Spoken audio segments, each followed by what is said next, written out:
हम लोग भोले बाबा के द्वारा जो भगवान की स्तुति जो बताई जा रही है उसी को श्रवण कर रहे हैं।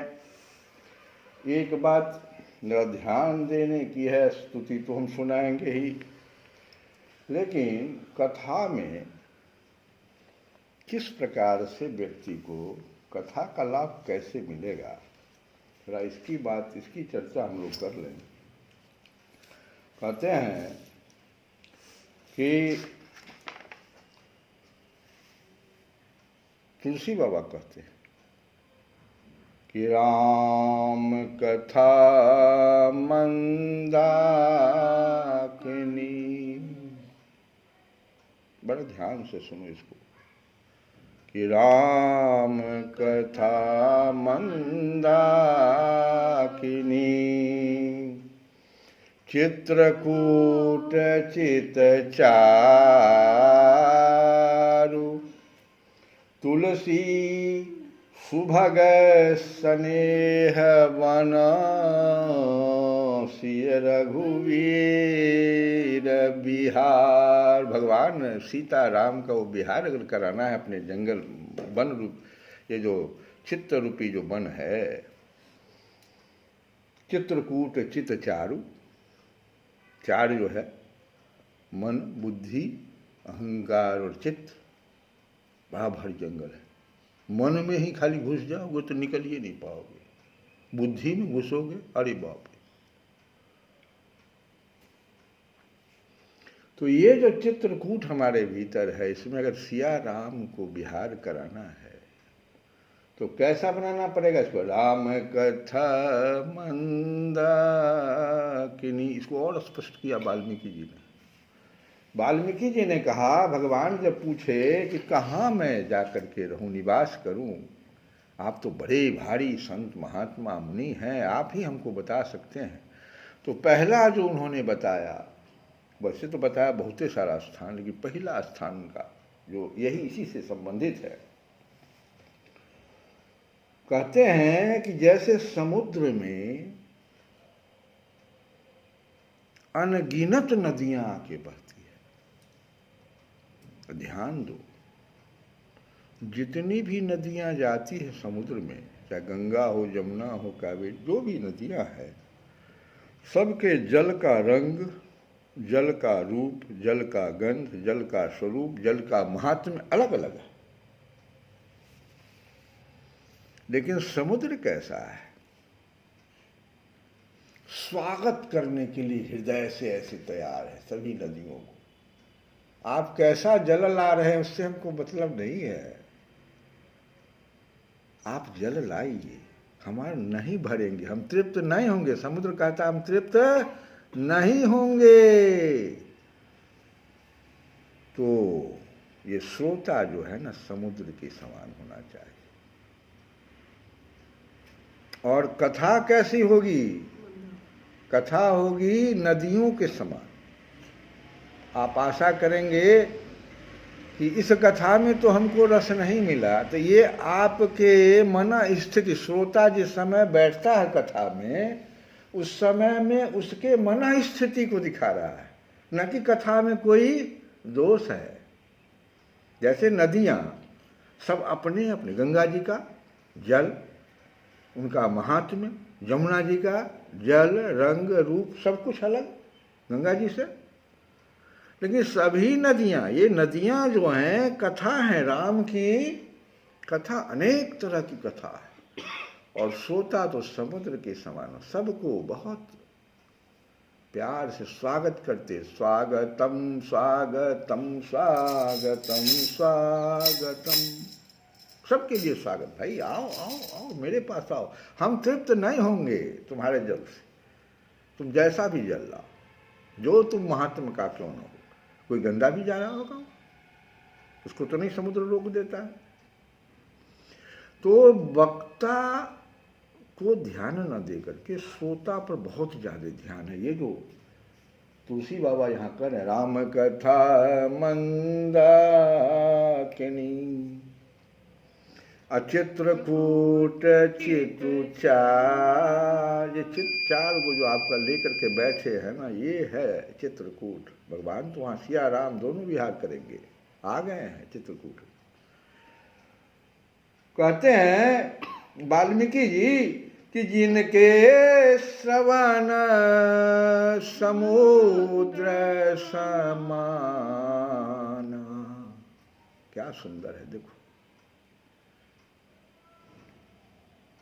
जिनके श्रवण समुद्र समाना, कथा तुम्हारी सुभग सरी नाना। ये सरी माने नदियाँ, सबको सुभग मानेगा। जितनी भी कथाएं सबको, अगर समुद्र के समान अगर वो श्रवण कर रहा है, तो नदियाँ जैसे अलग अलग तरह का रंग, अलग अलग किस्म का जल आ रही है। कथा तो भगवान का ही ना, कोई भगवान का लीला गा रहा होगा, कोई चरित्र गा रहा होगा। भगवान की कथा तो बहुत, कोई भावना प्रधान से कथा कह रहा होगा। वक्ता में दोष नहीं है, कथा करने वाले में दोष नहीं है, दोष श्रोता में हो जाता है। किस मना स्थिति से वो बैठा है आकर के, वो प्रवेश कैसे करता, किस श्रद्धा और विश्वास के साथ इस कथा को जो है लेने के लिए आया है, तब भगवान का वहाँ पर विहार होगा। आए तो सब लोगों के मन में, तो कथा में जो कोई भी जाता है तो यह जरूर सोचता है कि इस कथा से हमको कुछ लाभ मिले, कुछ कामना की पूर्ति हो, हमारे घर में ये विपत्ति है, ये कौन आदमी सुखी है संसार में। तो कथा में तो आप आते हैं किसी कामना के को लेकर के। बड़ा अच्छा उदाहरण है कि कहीं मान लो मृत्यु हो गया है, वहाँ भी राम कथा होगा, वहाँ दशरथ जी का प्रसंग आ जाएगा, अयोध्या कांड। कहीं विवाहोत्सव हो रहा है, वहाँ बालकांड में भगवान के विवाहोत्सव का प्रसंग आए नहीं।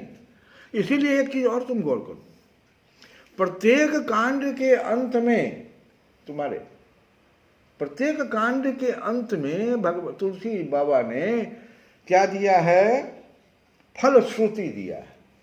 शब्द भी बड़ा सुंदर, फलश्रुति। इस कांड को पढ़ने से आपको क्या लाभ मिलेगा। जैसे बालकांड को समाप्त जब तुलसी बाबा कर रहे हैं तो कर रहे हैं मन उत्साह होगा तुम्हारे मन में, जो इस बालकांड में विवाह वाला जो कथा पढ़ेगा तो उसके मन में खूब उत्साह, खूब मंगलकारी हो जाएगा। देखो फलश्रुति दे दी कि किस कथा को किस जगह कहना है। कहीं पर अगर मान लीजिए अयोध्या कांड का है तो उसका फलश्रुति देखिए कितना सुंदर है, क्योंकि भरत जी का वहां प्रसंग है तो उसमें फलश्रुति कितना सुंदर है। देखो वैराग्य की बात वहां की जा रही है, वहां नहीं कह रहे हैं उत्साह होगा, मंगल होगा, नहीं कह रहे हैं कि सिया राम पद प्रेम अवश्य हो ही। आगे आप पढ़ लीजिएगा कि जो इस अयोध्या कांड को पढ़ेगा तो उसको सिया राम जी के चरणों में प्रेम अवश्य बढ़ेगा, वो वैराग्य को प्राप्त हो जाएगा भरत जी के समान। भरत जी वहां से आए तो वैराग्य को प्राप्त कर गए, नंदी गांव में जाकर के अपना रह गए 14 साल तक। तो अयोध्या कांड का फलश्रुति ऐसे है। इसी तरह से आप सब सुंदर कांड का फलश्रुति हर कांड का देखिए ना, अलग अलग है। ये तुलसी बाबा बहुत सोच करके अपने कथा कहने का मतलब है, तात्पर्य यह है कि कथा करने वाले में दोष नहीं देखना, देखना सोता आप कैसा बन के बैठे हैं। तो कहते हैं कि जिनके श्रवण समुद्र समान,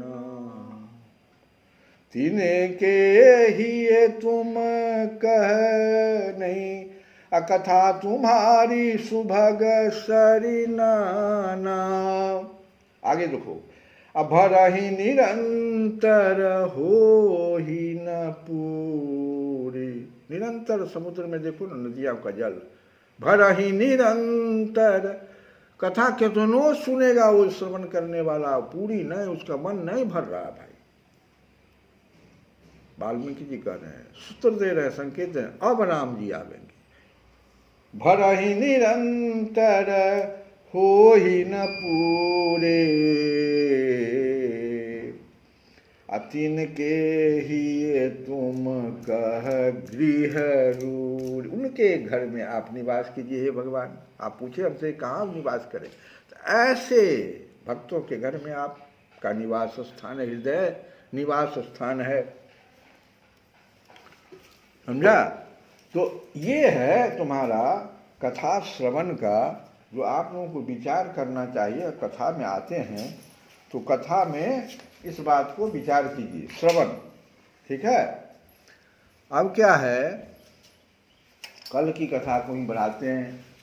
कहते हैं भोले बाबा की, प्रभु मैंने भोले बाबा की स्तुति चल रही है, तो कहते हैं कि प्रभु चित्त शुद्धि की अभिलाषा रखने वाले पुरुष को आपके इस रूप का निरंतर ध्यान करना चाहिए। इसकी भक्ति ही, भगवान के स्वरूप का भोले बाबा ने बड़ा सुंदर वर्णन किया, पीछे कल की कथा में सुने थे। तो कहते हैं कि चित्त शुद्धि की अभिलाषा रखना। अभी चित्रकूट की बात किए हम, चित्तचारु, तो चित्त की शुद्धि, भगवान चित्रकूट में निवास करेंगे तो चित्त की शुद्धि होनी चाहिए। वहाँ पर बैठा है मन, वहाँ बैठा है बुद्धि, विकृत होकर के अगर बैठ गया वो बड़ी दिक्कत है। अहंकार वहाँ बैठा हुआ है। तो इसके लिए चित्त की शुद्धि की अभिलाषा रखने वाले पुरुष को आपके इस रूप का निरंतर ध्यान करना चाहिए। इसकी भक्ति ही स्वधर्म का पालन करने वाले पुरुष को अभय करने वाली है। स्वर्ग का शासन करने वाला इंद्र भी आपको ही पाना चाहता है। देखो भोले बाबा कह रहे हैं, भली स्वर्ग उसको मिल गया है, लेकिन तब भी देखो वह संतुष्ट नहीं है। इंद्र भी स्वर्ग का शासन करने वाला है, लेकिन आपको ही पाना चाहता है वह भी, क्योंकि इंद्र का शासन एक खास समय के लिए होता है, फिर वो छिन जाता है। तो आपको ही पाना चाहता है, तथा विशुद्ध आत्मज्ञानियों की गति भी आप ही हैं। इस प्रकार आप सभी देहधारियों के लिए अत्यंत दुर्लभ हैं। केवल भक्तिमान पुरुष ही आपको पा सकते हैं। ये भक्ति कोई बढ़ा ले, चित्त की शुद्धि कर ले, कथा श्रवण करे, समुद्र के समान उसका श्रवणम होना चाहिए।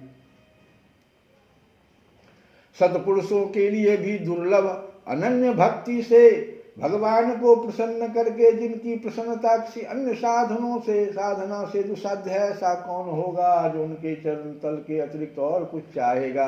जो काल अपने अदम्य उत्साह और पराक्रम से फरकती हुई भौं के इशारे से सारे संसार का संहार कर डालता है, वह भी आपके चरणों की शरण में गए हुए प्राणी पर अपना अधिकार नहीं मानता। भोले बाबा कह रहे हैं, जो काल के महाकाल है, वो कह रहे हैं कि जो काल कुछ भी कर सकता है, लेकिन वह भी आपके भौं के इशारे को दिखते रहता है।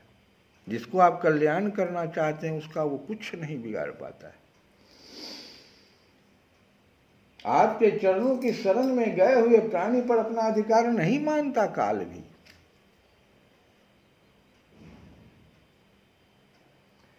ऐसे भगवान के प्रेमी भक्तों का यदि आधे क्षण के लिए भी समागम हो जाए तो उसके सामने मैं स्वर्ग और मोक्ष को कुछ नहीं समझता। बोले बाबा कहते, मैं स्वर्ग और मोक्ष को कुछ नहीं समझता, फिर मर्त्य लोक के तुच्छ भोगों की तो बात ही क्या है। प्रभु आपके चरण संपूर्ण पाप राशि को हर लेने वाले हैं। हम तो केवल यही चाहते हैं कि जिन लोगों ने आपकी कीर्ति और तीर्थ, गंगा जी, भगवान का तीर्थ गंगा जी का चरण कमल, उन्हीं के चरण कमल से निकले हुए हैं। तो कीर्ति और तीर्थ में आंतरिक और बाह्य स्नान करके मानसिक और शारीरिक दोनों प्रकार के पापों को धो डाला है। तो भगवान की कीर्ति कथा से सुनिएगा और गंगा जी से आप मन के मैल को धो लीजिएगा। आंतरिक और बाह्य, बाहरी मैल जो है उसको गंगा जी धो देंगे, लेकिन आंतरिक मैल तो आपको कथा से ही धुलेगा। इसीलिए कह चित्त शुद्धि की अभिलाषा रखने वाले तथा जो जीवों के प्रति दया राग द्वेष रहित चित्त तथा सरलता आदि गुणों से युक्त है, उन आपके भक्तजनों का संग हमें सदा प्राप्त होता रहे। भगवान से यही प्रार्थना करना। तुम लोग जो जाना, भोले बाबा कहते हैं कि मांगने वक्त में यही मांगना कि आपके जो भक्त हैं, जो साधक हैं, उनका संग हमें सदा प्राप्त होता रहे। बिनु सतसंग विवेक न होई, राम कृपा बिनु सुलभ न सोई। देख लीजिए, बिना भगवान की कृपा के कहाँ संभव है। यही हम पर आपकी बड़ी कृपा होगी। तुम लोग यही बात कहना भगवान से, हे भगवान आपकी बड़ी कृपा होगी अगर इतना हमको आप कर दीजिए। जिस साधक का चित्त भक्ति योग से अनुग्रहित एवं विशुद्ध होकर न तो बाह्य विषयों में भटकता है और न आज्ञान गुहा रूप प्रकृति में ही लीन होता है, वह अनायास ही आपके स्वरूप का दर्शन पा जाता। अभी जो हम कथा कहते रहते हैं, जो लोग इसको श्रवण करते हैं उनके लिए तो देखो कितना सरल रूप से कथा उनके कान में जा रही है। ऐसे ही लोगों का संग कहते हैं भोले बाबा, जो कथा ही कहता हो और श्रोता हम बने समुद्र के समान। उस समय में 15 मिनट का ही है, तो 15 मिनट तो हम आप सब कुछ भूल करके सिर्फ भगवान की कथा सुनने जा रहे हैं।